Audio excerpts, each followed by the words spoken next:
السلام عليكم ورحمة الله وبركاته. معكم عبد عاشور في فيديو جديد. في هذا الفيديو سنتحدث عن طائرة الشبح، والتي تعتبر أقوى طائرة في العالم. Let's go.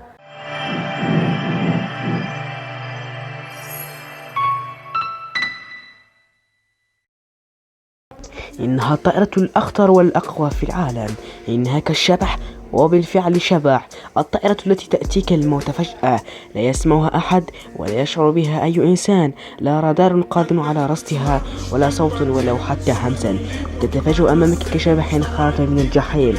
إنها طائرة الشبح التي تمتلكها فقط الولايات المتحدة الأمريكية. وإلى هنا نكون قد انتهينا عن الفيديو. إذا أعجبكم الفيديو لا تنسوا اللايك ومتابعة الصفحة تشجيعا لنا من تقديم المزيد من الفيديوهات. دمتم في رعاية الله. Feel like a panda, going out like a Montana. Honey killers on the helmets, legacies, found them, wait and see, pockets full, Danny.